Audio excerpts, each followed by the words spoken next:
Good morning and welcome everybody to our 8th episode of Africa Talks. My IJP colleague Ika and I, we really welcome you for this 8th edition a couple of days before Christmas.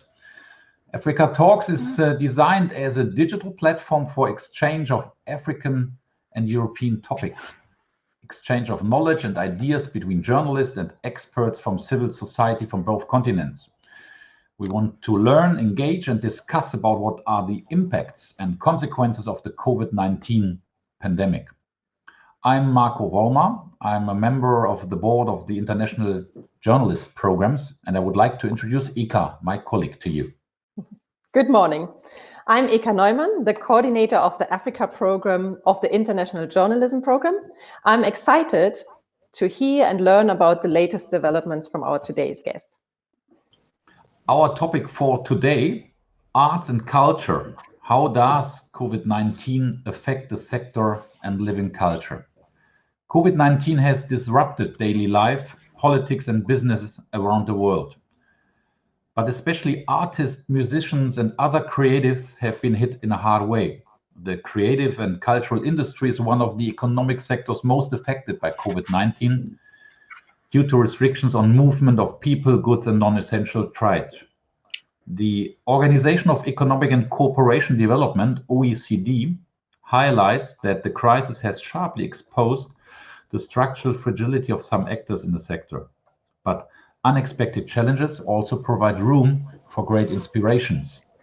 How have artists and other creatives on the African continent and on the European continent responded to and maybe have been influenced by the pandemic? How have they used their art as a means of creativity or to uplift spirits?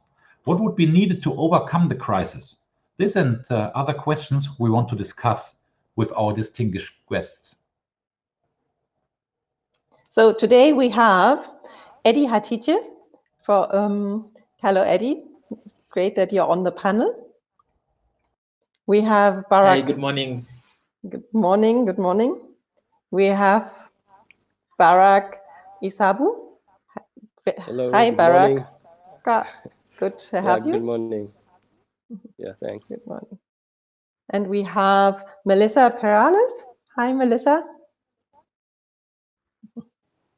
And we have Njathi Kabui, Chef Kabui. Great to have you. Glad to be here. So I would start introducing our introduction round. And I would start with Eddie. Eddie Hatitye is the director of music in Africa. For more than 15 years, Eddie has been actively involved in the arts and culture sector, contributing immensely in the establishment of key structures on the African continent.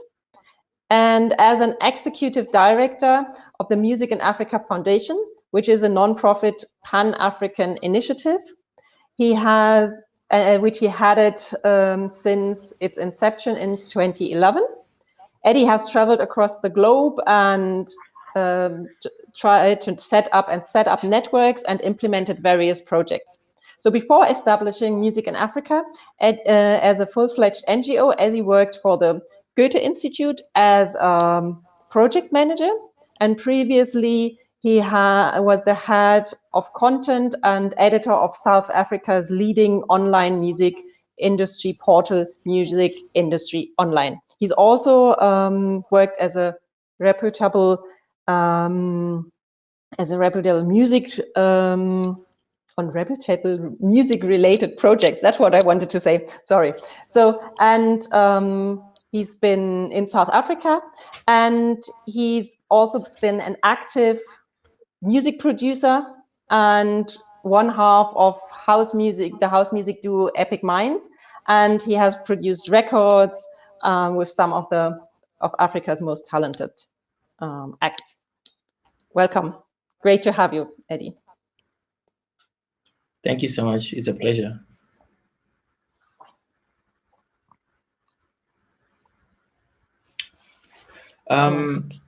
Ika, would you want me to already respond to the questions? No, we will continue with the others. So and present everybody first, and then Okay. Marco, I think. I'm not sure we can hear you right now. I was muted, sorry. Oh, yes, Barak, yes. Barak Now it's is perfect. Thank you. I just wanted to say, sorry, Eddie, we just make the short introduction round and then we start with your input, okay, Eddie? I would like to introduce to all of us Baraka Issabu from Tanzania. He is the director at Action Music Tanzania, a music training institution in Dar es Salaam. Baraka is a music composer, arranger, and producer, and one of the top pianists in Dar es Salaam, with passion and soul in his fingertips. He is the founder and leader of the best-known bands in Dar es Salaam, the Core Band. He has performed with a wide variety of local and international artists at festivals. And among many others, he performed and recorded on John Lisu's first live DVD, performed and arranged for Joel Luaga's live DVD, and arranged, performed, and produced Esther Mndodo's Mfururufu album. So we are very pleased and very proud that we have you on the show. Welcome, Baraka. Thank you. My pleasure. So we have Melissa Perales. Hello, Melissa. Melissa is part of Music School Berlin, the Music Pool Berlin, and Night School. Thank you. So Melissa moved from Chicago to Berlin in the 90s. She's since then organized an international film festival called Cycles of Confusions Independent and Underground Film and Video Fest. She owned a restaurant. She began booking and promoting live shows and film screenings under the moniker M Soundtrack. As a concert promoter, she presented international acts on monthly venues such as Schokoladen, Akut, or Kantine at Bergheim. And since Melissa is a board member of All Together Now, a platform for new strategies in culture, music culture, and music business. And Melissa's passion in soundtracks, has a passion in soundtracks, and therefore she started Super Tape. And also in 2017, she co-founded and curated a festival which is called We Make Waves, a Berlin-based network for women, trans, and non-binary music. So in 2019, she started her next mission, which is called Night School, and also which is a platform for female identifying and non-binary people working in music or creative industries. And what else? And she had the initial idea to form Music Pool Berlin and was part of the development of the project, and which provides consultation and training for musicians and people working in the music business. Welcome. Thank you. Thanks. Our fourth guest is Njathi Chef Kabui. He is an internationally celebrated organic chef, urban farmer, and food activist. Kabui is joining us from, I think, New York, from the United States. So it is in the middle of the night. Thank you really for waking up to be part of this show, Kabui. He was born in Kenya into a family with a history of approximately 300 years in farming. His mother being a coffee farmer and his father a restaurant owner, both of whom took an active role in the Kenyan independence movement. Immigrating to the United States at the age of 20, Chef Kabui earned master's degrees in both medical and urban anthropology at the University of Memphis and bachelor's in political science and philosophy studies. In college, Kabui started speaking and doing community work around issues of social justice. He led a community farming group that built food gardens for members to strengthen community ties and promote food sovereignty by working together to create sources of local food. He also ran a demonstration farm in Durham and in Essex to educate people on sustainable, intensive urban agriculture. Welcome, Chef Kabui, on this show, and very honored to have you here. Thank you very much for having me. So, before we start with Eddie's input, I would like to introduce our graphic recorder, Wiebke Koch. And she is going to do taking graphical notes and taking summing up what she hears from her end. And so we will either see her right now. Yes, there she is. Hi, Wiebke. Hi, good morning. My internet froze for a moment. So can you show us already what you have prepared? I can. Great. So there we have an There you idea go. of what So you're going to do. Yes, that's the canvas I've prepared, and I'm sure that after the hour. Yes, great. So it's still an empty, halfway empty piece of the document, but I'm sure it will be brought to light and a lot of designs will come up. Thank you, Wiebke. So furthermore, I would like to invite our participants to contribute to our discussion. You're more than welcome to enrich our talk with your questions and comments. You can also leave comments under our Facebook or YouTube stream. And now, Eddie, the floor is yours. If you could limit yourself to 5 minutes so that everybody will have time, that would be appreciated. Yes, thank you. So I think, as everyone has said, we are mostly working in the music sector across the continent, and in addition to being a news platform or an information platform, we also actively carry out projects around capacitating the industry, training, mobility funding, conferences, and many other things that are, essentially developed with a view to help artists upskill or improve the way they work or connect, exchange, etc., etc. So my view, I think, in this panel today will be mostly around COVID. Within its influence within the African music space, because this is where we are mostly working. Well, I mean, what can we say? I mean, I think it's quite obvious that the effect of COVID on the music space on the continent is going to be huge. It has already been, I think, a devastating episode for a lot of us here. But also there are a few things I think that we are learning, and there will be a few positives that we can take out of this and hopefully build from there to improve this sector. So let me just start with a few of the obvious challenges.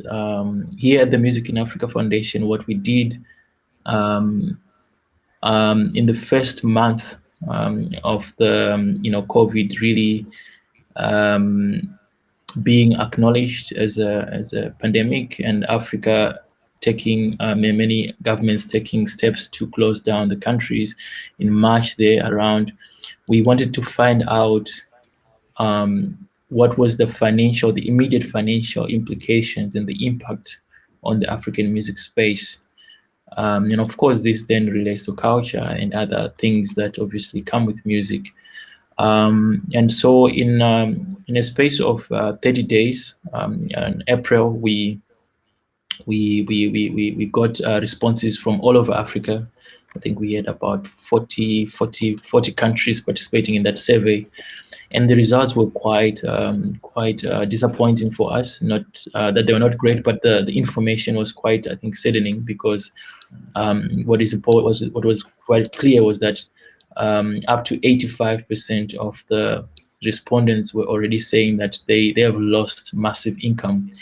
And what was even more worrying is the fact that a lot of them did not have alternative sources of income.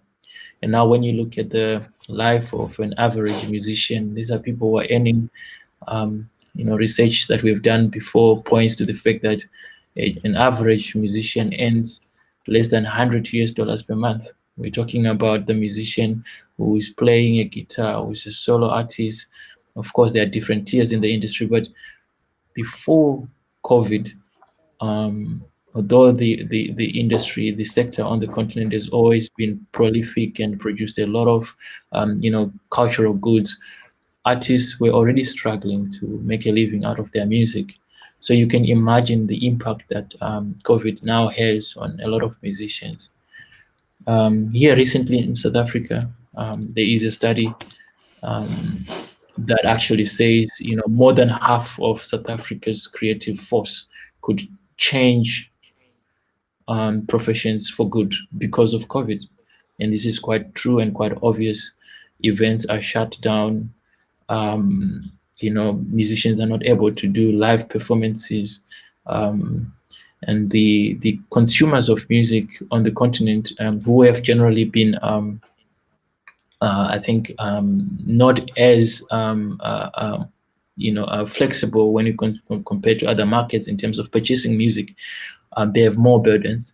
So I think we don't expect music to die down, but we do expect that there are going to be a lot of financial strains, which will ultimately, affect how the industry functions. So now we have more digital means and initiatives around, like still reaching audiences through alternative platforms.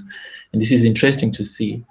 The report that I just mentioned, for anyone who has got an interest, you can find it on our website, musicinafrica.net. It's quite detailed with regards to just the financial impact of COVID on the African music market. And then in closing, I think obviously there are good things also that I think are being fueled by COVID. And one is the emphasis on the recorded music market. Over the past 5 years or so, within the decade, we started to see more artists really, investing more on live performances. But this will change ultimately, and it should change, and there should be a balanced, I think, representation, because recorded music, in other words, music that they record in the studios and put on the market, that was taking a knock, because clearly live music is more, I think, lucrative for a lot of players. But now, because of COVID, artists are home, artists are being creative, and they're creating more and more music than ever before. In fact, a lot of critics on the continent believe that this is possibly the year in which Africa has produced the highest number of tracks. The quality is yet to be seen and verified, but I think it's quite obvious that Africa is pushing lots and lots of music in this period, just because artists have got more time. And as you can imagine also, I mean, the whole situation with COVID, it does really play with your, you artists are vulnerable. And then I think usually artists tend to be more creative when they are vulnerable. And this is something that will be interesting to see. There are more issues that I'm sure I'll get to. We will discuss. Thank you so much. Thank you, Eddie. We will discuss these issues, I think, during the next more or less 45 minutes now. Baraka, you are one of the top pianists in Dar es Salaam, as I said in the introduction, and founder of the core band. Did you remember your last public performance? When was it? Sorry? Did you remember your last public performance? When did you perform? How long is it? How long did it take? Or when was your last public performance? I'm interested. It was in the beginning of this year. Okay, so you're still remembering. It was around yeah. And what was it? It was in Dar es Salaam. Yes. So how are you affected by the COVID crisis? That's my question. Actually, the effect is so huge for us musicians, because most of us, we are session musicians and we depend on performances. So it has been a very tough year, financially and everything. I have two sides that I can talk. Mm-hmm. Let me start with the academy first, then I'll talk as artists later. Okay. We started our program this year, January, And then the bad thing is that the corona got in the way. The effect is real huge because we experienced almost a 50% dropout of students who enrolled with academy, and then the main problem was they could not sustain their studies because of difficulties, the financial problems. So it has been tough in that way. But also as a musician, as Ed has mentioned, it's real tough for us because we actually, for Tanzania, it's a little bit different. We don't have that much restriction because we can still meet, but in very small groups with careful, like we need to take care of ourselves, something like that. So it has been tough because most of our gigs are cancelled and everything like that. So the good thing about this is most of us musicians, I think we have got enough time to prepare ourselves, and most of us, as Eddie mentioned, we are working mostly in the studio and a lot of rehearsals. We are like we this year has been like a year of preparation for something like that, because most of us, we have been locked inside and doing rehearsals, doing records. But is the time at the moment that we had opportunity to think about other ways of earning or getting income apart from performance, like public performances. Yeah, there have been a lot of digital performances, but as you know, our situations in Africa, there are still some difficulties, Yeah, so it has been not that well, but we are getting better as the days goes on, and yeah, something like that. I think that's what I can say for now. Okay, thank you, Baraka, for now. Yeah. We've heard from Eddie, we heard from you, Baraka. This sounds pretty depressing on the arts and culture sector. Melissa, from your end, being in Berlin and very active and well connected in the arts and culture sector, what is your impression? What are your observations? Hello. Yes. I also very similar to what both Baraka and Eddie said. It's similar here for artists. Since I'm also working in the context of consulting musicians, as well as, of course, myself as a somebody who makes events and concerts regularly on festivals.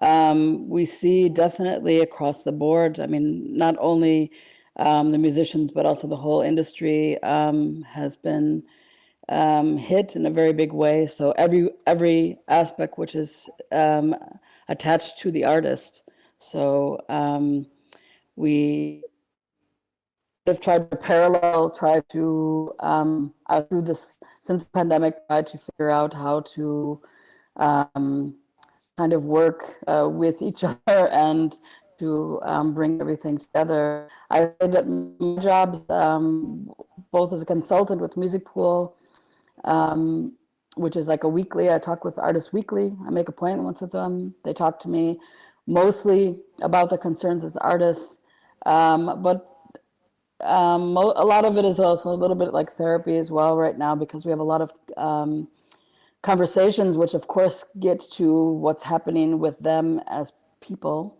Not so much the financial side, although that's a factor, definitely.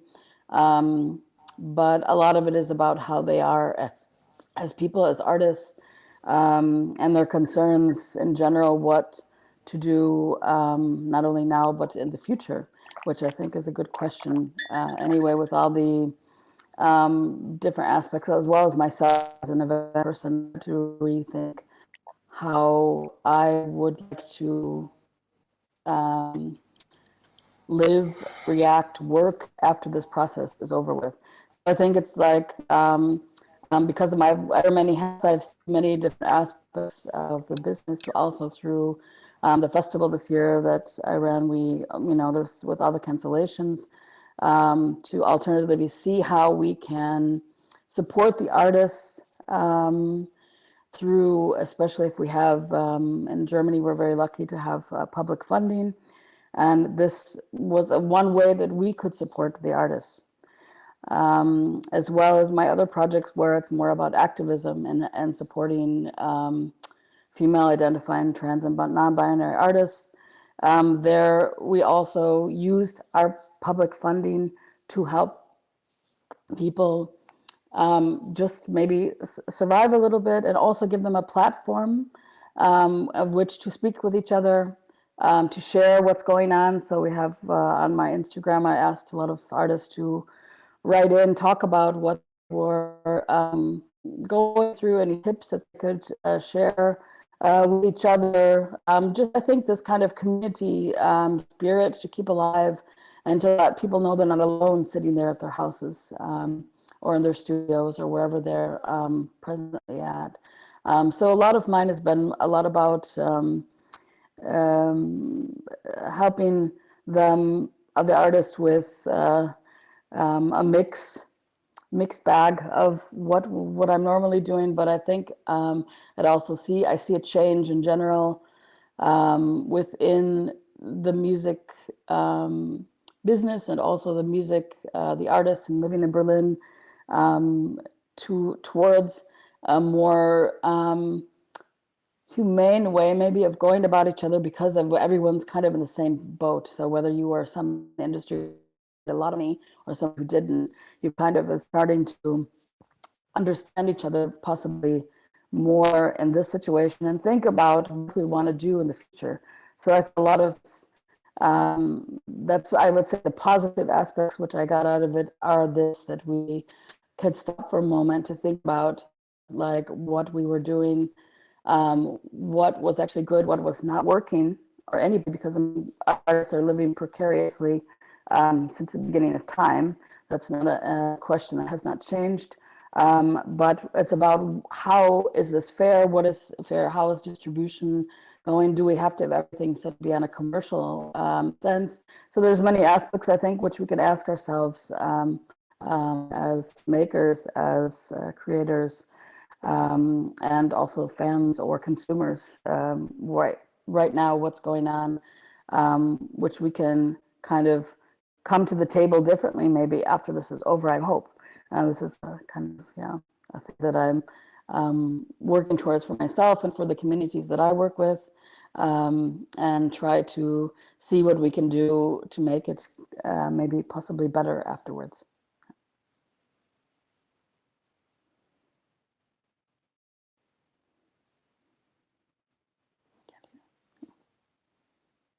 Please unmute yourself. Sorry.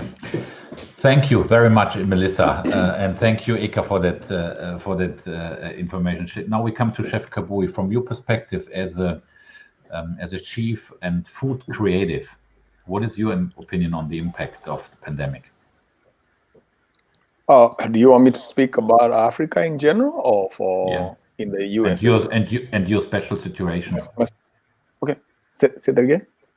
And your special situation. Yes.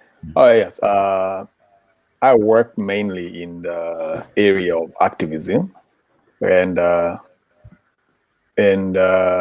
mainly in the area of sustainability, and also in how food is used as a weapon to disempower particular groups, whether it's people of African descent in the US or whether it's African, in the whole power dynamic.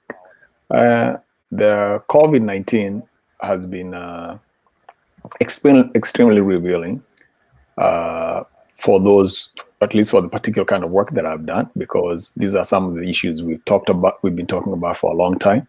I've been consuming organic food since 1991.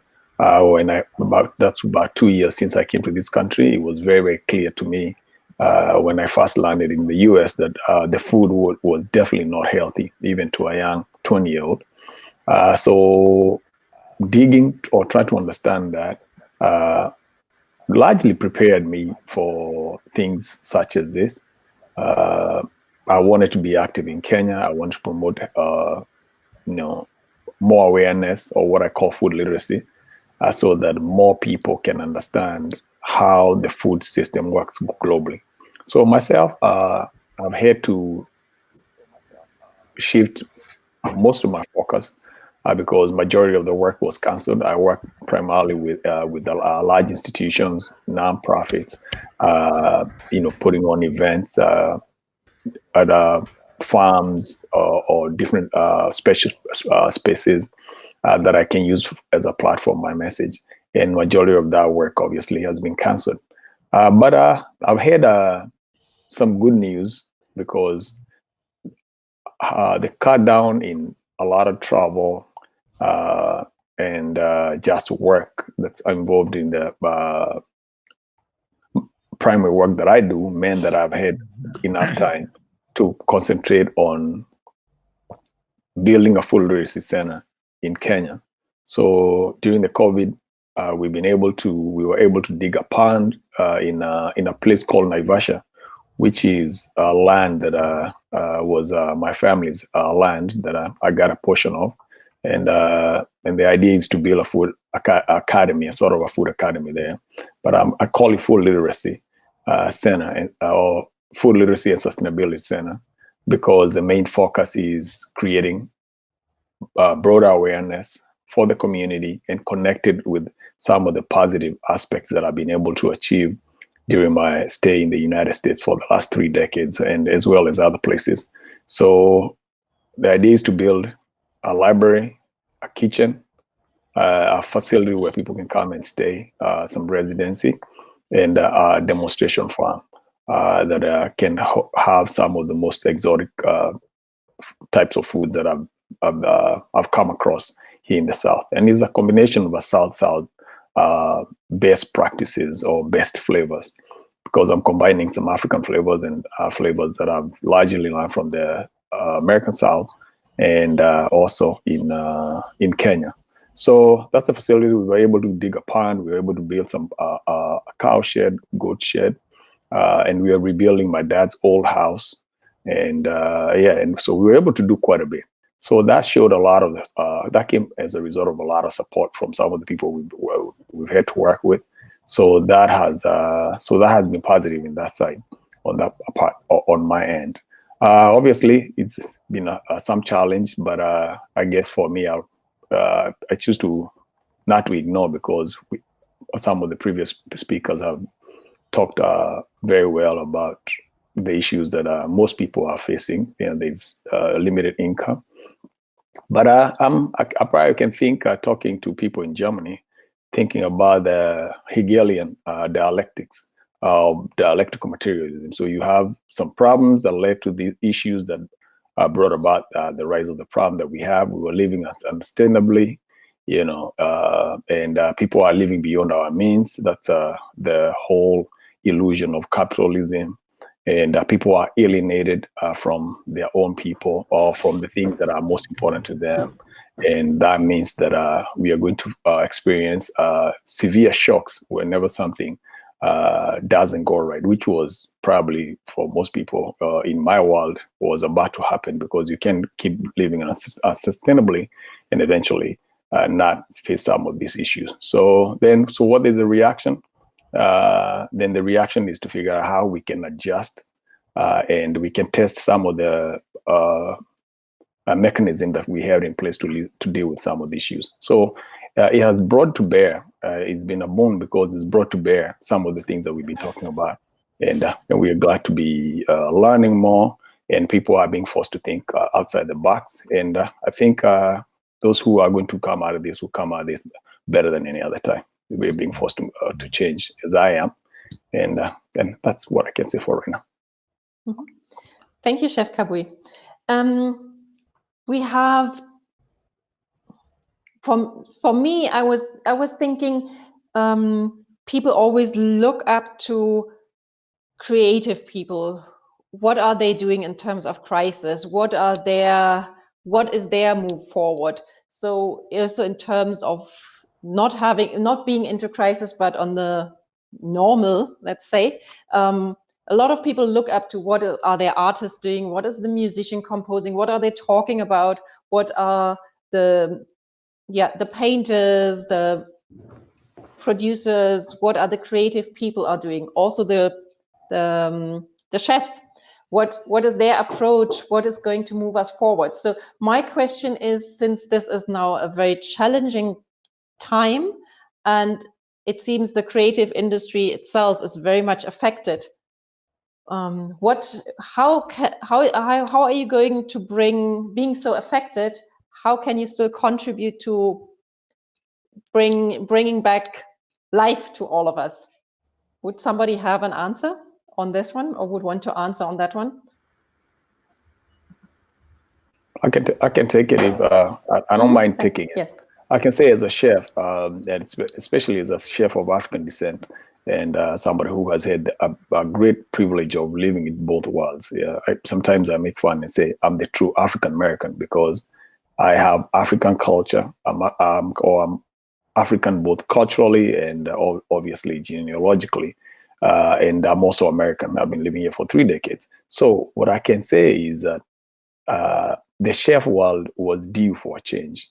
The chef, or the tradition of chefs as we know it, was developed around France and Italy, and it was mainly a practice or a profession that dealt with cooking food for the most elite of the elite, the royal family, the kings and his court.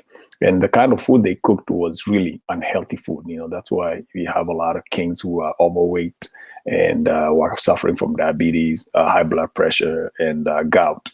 And when the French Revolution happened and the king unfortunately was beheaded and the chefs didn't have any work, then they started cooking for the regular people. And essentially what happened is the same problem the royal families were having now became equal opportunity destroyer of the larger population. So the chefs were about to change. A lot of chefs were preparing a lot of food. That's why we have obesity as a major crisis in the globe. And you cannot have obesity in one part of the world and not have a major deficiency on another part of the world. So those are two crises that are happening at the same time, and they were about to happen. So the challenge is for us to be creative. That's what I'm saying. So there's a lot of creativity that's taking place now, and people have also just realized that eating the type of food that you do eat will have an impact when it comes to your ability to defend or to fend off a crisis such as COVID. Those people who are eating better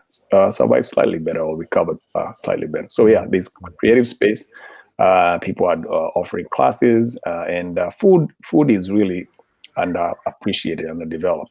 People there's so much things that can happen in food. I'm cooking more here. I can do classes, and when things open up, people can do things on a small scale, so more intimate space. People can write. I write about food, so writing. I've worked in two. I've contributed to 2 books. And now working on a 3rd contribution. So writing also is important. So there's a lot of things to do about food. Thank you. Are there other opinions on Eka's question in the round? Melissa, Eddie, Baraka?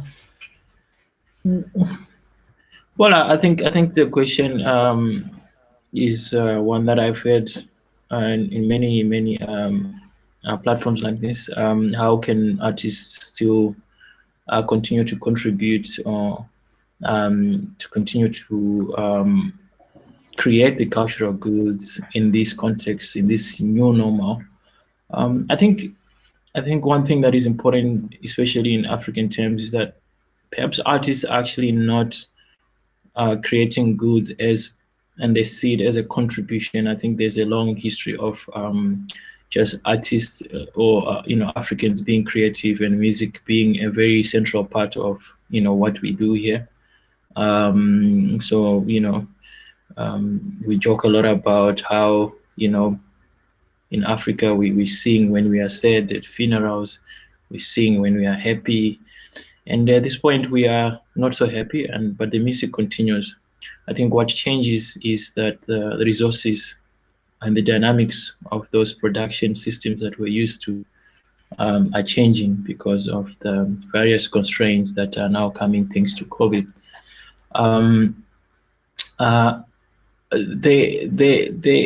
Unfortunately, this discussion always then asks the question, who has to make the change that will capacitate musicians to continue to be productive? And I think, although in Africa we usually try to avoid governments because of the long history that we've had with our governments here in as far as supporting the creative industry is concerned. That is unfortunately a discussion that is important, especially in these systems. I mean, I think I know one colleague here on this panel has already mentioned that in Europe, for example, there is public funding, and I think the systems for creatives, the royalty systems, the admin systems are generally, I think, more reliable than they are here. Artists on the continent don't really earn royalties. If I'm a musician today or I'm a guitarist, the day I break my hand is the day I'll last eat. Why? Because I depend on the next show to get an earning, and I depend on that show to produce. So because our system is so fragile, we artists are in a hand-to-mouth situation. It just means that when we have, crises like this, we take a big knock. But I think government has a big role to play there. We need our governments to support us, to regulate the industry, not to give us money. But I think the main question is, what is the role of government in ensuring that the players who operate in the African music space are doing so fairly, and those who have got the authority to collect monies are accountable to the artists. That will solve a lot of problems for artists at this moment, because the challenge is that artists are not getting money, and they should be getting money. And the point is, and the question is, if I may add this, the question here would be, as you said, there is public money in Europe, or especially here in Germany, for artists. But when you listen carefully to the voices here in the sector, then it is crystal clear that most of the industrial sectors are much more funded by public recovery funds than the cultural, than the creativity sector, so to say. And I wonder whether you feel that the voices of artists, of the cultural scene, is that heard enough? Yeah, are you feeling that you are heard in by politicians, by governments, or do you think that the role of culture of the cultural sector is still underestimated in this crisis? That would be my question.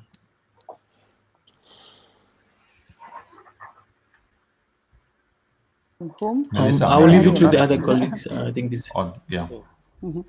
I can only speak for here in Berlin, for Germany. Most definitely, although we do have help, and probably much more than you're seeing on the continent, for culture, for artists, it's very limited. You saw initially quite a good, in the first few months, help. But definitely in the last months, it's very difficult to, because a lot of the artists are freelance, they're not able to sustain because they don't qualify for the funds which are available. So if you don't own, you don't have an office, you don't have these costs which are for like business costs, you're not able to use them for your everyday life. So the money you receive, we're not able to. So this is something that's very big that's been happening. People are protesting about it as well, because I mean, in general, the artists are not where a company, as you said, in the industrial sector is bailed out, airlines and whatnot. The artists who are living with no security, mostly, especially artists which are working freelance, which most artists are, and having to pay all these costs themselves, insurances and whatnot, are not able to live on this. And now the system has definitely, you see, and as I mentioned earlier, like on all facets, not only the artists, but also the people that are working behind to support artists, to support the music industry that it works, are having these struggles and are not able to feel they're able to contribute what they're doing. So we see a lot of change in what people are deciding about their future jobs. So maybe leaving the music industry because they're unable to sustain and they don't know what will happen in the future. So there's a lot of future, as I mentioned, talks happening. That's more in not only musicians, but people working in the industry. But I think also Eddie made a good point, which also here you see, because it is quite, for Berlin, quite a global city, I work with mostly artists coming from other places. So a lot of these artists have been here without any network at all. So they're coming from different countries all over the world. They have had not the same support as German citizens or people living here on a visa. Which has allowed them to be able to live and sustain themselves. So there's what you've seen grow out of there has been again always put back into the community. So the communities have become back again and again to support themselves. So you see this community action, which of course is a great thing on a human level, and we see that. But it is, as you mentioned, it is. Would be nice to see at a level where we can rely more on funds being evenly distributed so that everyone is able to survive and also contribute back into the system. So this is how it obviously functions in the best way. And I hope that we start seeing some more of this in the outcome of this, and the more talks about this, about really making it more fair for everyone to survive in these societies that we're living in, and this global world that we're living in has not been friendly to a lot of people. And the projects I work on with intersectionality and more for marginalized persons, this is the biggest impact that we see because they are not having the support and structure in Berlin right now to do that and support, relying on the communities. Communities are helping each other out. Barak, are there communities in Tanzania who are fighting, engaging for the interests of artists? Yeah, there are some communities here, but the problem here is creative industry is not of high priorities of the government, you know. So the support has been very small, and because some of the people that are running, you know, like the main key player on the industry, I think they're working for their own benefit. So most of these societies have been fighting, but the struggle is real hard, and because of that thing, we have a very small support from the government. So the main thing I think is for the artists and the creative sector to just help maintain itself, which is a long process. Yeah. My question would be, in connection to that, would there also be the necessity to change as an individual consumer, so as an individual citizen? Would it be necessary to change the approach of the value of arts and culture? Would that be a way moving forward? Yes. I think that's necessary. Yeah.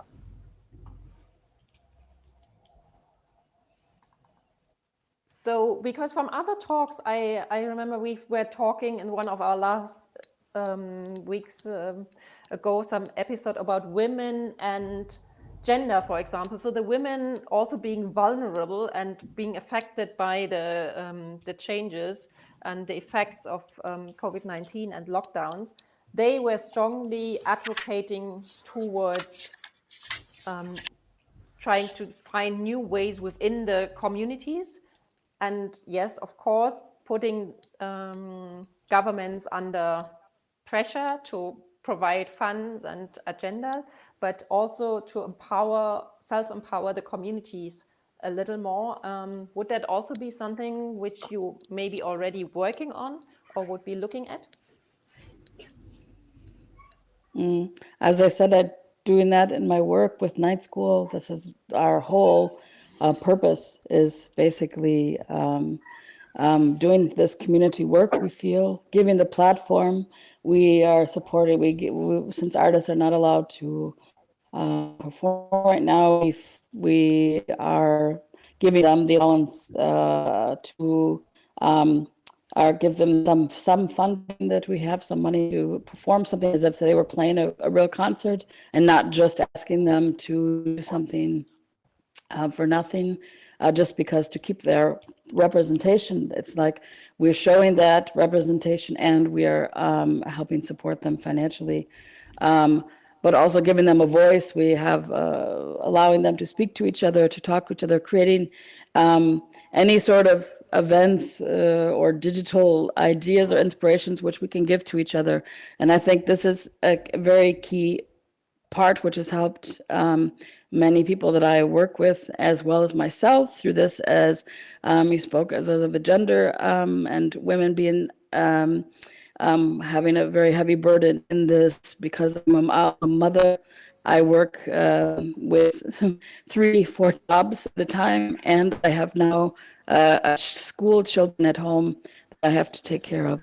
So these kind of issues are very much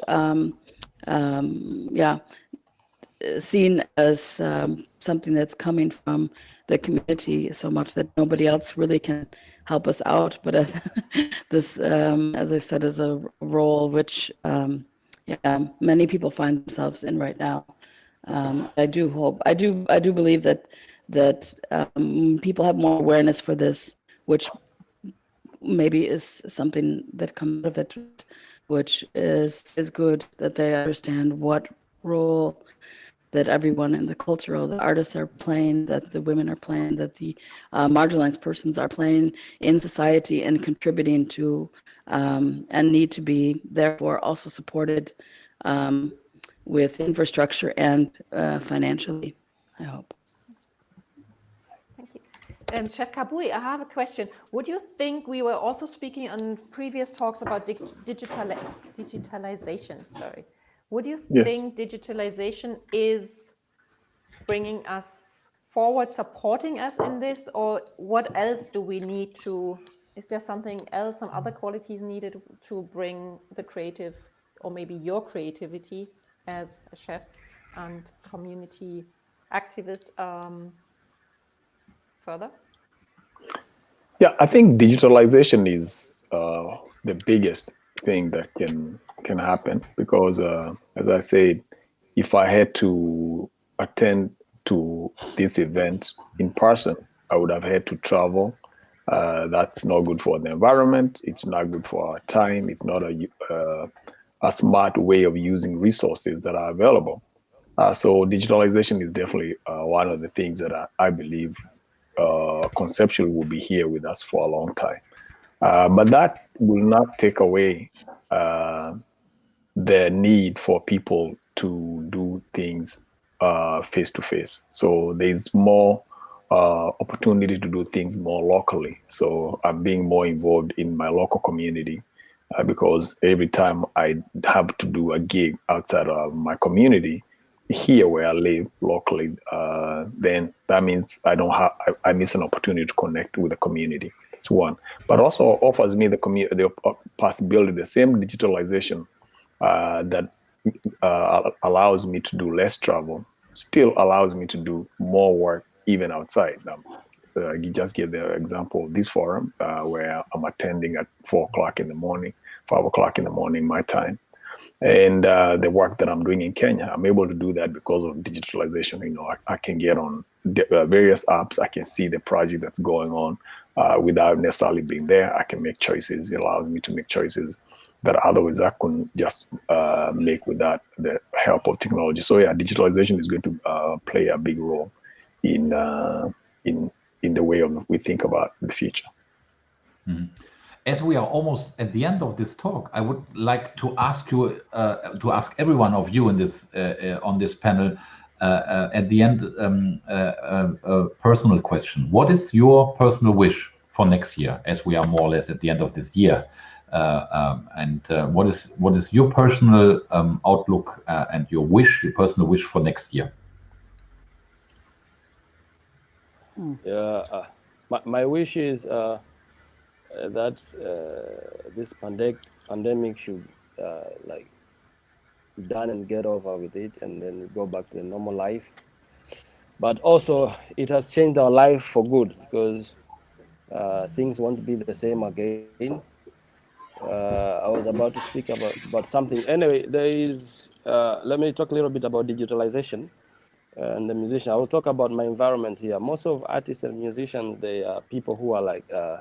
Maybe they dropped out of school, or their parents didn't manage to take them to school, and they are depending on the music, their way of life, their way of living. So, and when you talk about digitalization, you're talking about technology. And I think there must be a way that will enable artists how to engage themselves in the digital world. Most of us here, I know people, they wish that they could stream their music, you know, they could take it to the wider audiences digitally, but they can't do that because of the technical know-how, or the equipments, or those kind of things, because it also needs those kind of things. So I think there must be a way or initiative that will enable artists to be able to operate in this world, in this platform that we are now in. Yeah, that's my opinion and my wish. Thank you, Baraka. Yeah. Eddie, your wish, 2021. Well, I think it's definitely what you said. We all want things to go back to some kind of normality. But I think more importantly for me, it's also, I hope that we don't forget what we have learned here. I mean, all the things that we're doing now, you know, last year we would not think about doing them, like even for us as an organization, to allow our staff from working from, you know, to work from home. You know, there's a lot of things that we were hesitant to do, I think, globally as a community, especially here on the continent. But COVID has taught us that it's actually possible for people to work from home, flexi hours, to embrace digital in everything that it gives. And I hope that we as a community, we can learn and take everything that we learned and use that to be even better going forward. Thank you. My wish is that we take the lessons of the past. I agree with that. That's one of the biggest lessons that I've seen. But my wish is that we have more equity in the digital world, because digital world is great, but it's also very, very open to manipulation, and we don't want to take the same power imbalances that we had in inequities that we've had in the previous world into the future world. And I hope to write more. It's my wish for next year. Thank you. Melissa? Yeah, also similarly, I hope that we are able to gather again, to go to cultural events again. This is my whole life energy in the last 20 years, 25 years has been only for this job, but I do want to take with me as well many things I've learned. I've learned so many skills in the last months, which I would not have done beforehand. So learning technical skills, which I had not had before, which I know can change a lot for myself and for the people that I'm working with, to be a good mentor in that respect, and see that I bring a lot of people with me and the artists that I can help into the 2021 with with a lot of hope and energy, that we can get things back to a place where we are able to be with each other in a space, keep the global aspect that we have open now through the communication like we're having today.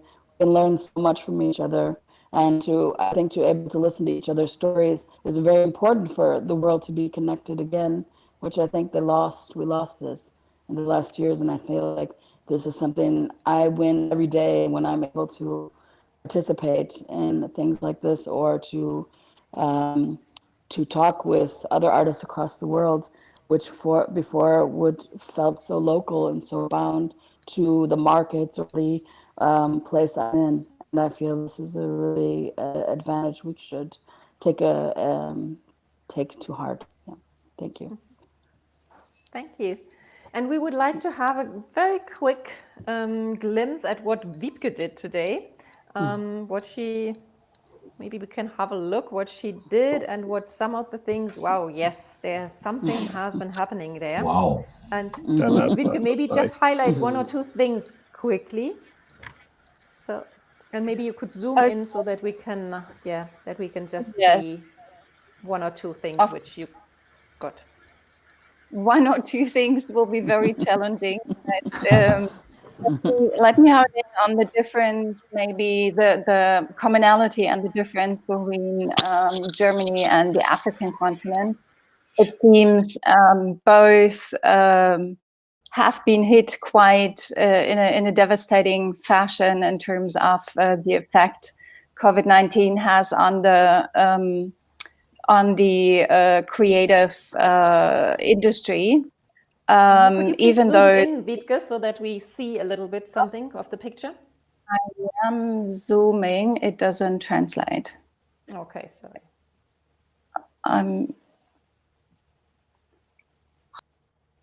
Okay, so just continue. Sorry for the interruption. I'll just refresh. So basically, the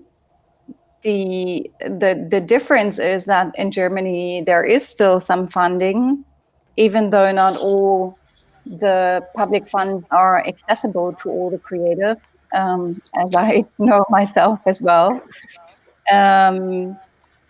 Whereas in Africa there is not much support in the first place. And the creatives actually have to stop and think for themselves what works and what doesn't, and use that as a chance. I also heard that the vulnerability of the artists often is the greatest opportunity and their greatest power. So hopefully lots of good will come from it. And I really loved how I heard about the connection between food and art culture, to that food is used as a weapon against African people, but also can be used for good, and to now adjust our lives to a life that's more sustainable, and to even use it as a weapon against COVID, to be more resilient and things like that. Thank you, Wiebke. I take over by giving you an outlook for our next talk, which will be happening in January 14. And we are delighted to make an outlook for 2021 with a former president of Germany, with Mr. Horst Köhler, who is an Africa expert. And we really like to discuss with him his thoughts and expectations for the next year. And all of you who are following us via Facebook live stream or YouTube live stream are more than invited to be our guests on January 14th with our next talk. Yes, and thank you very much for your attendance. Thank you very much for to our guests. We were very happy to have you here today. And please give us your feedback on Africa Talks IJP orgs in the chat. And we are looking forward to discuss with you other topics in the future. So it's been great having you here, all of you today. Thank you so much. We wish you Thank Merry you. Christmas and a good start. Happy And Happy Happy Thank New you. Year. Yeah. holidays. Bye-bye. Okay. Bye. Yes.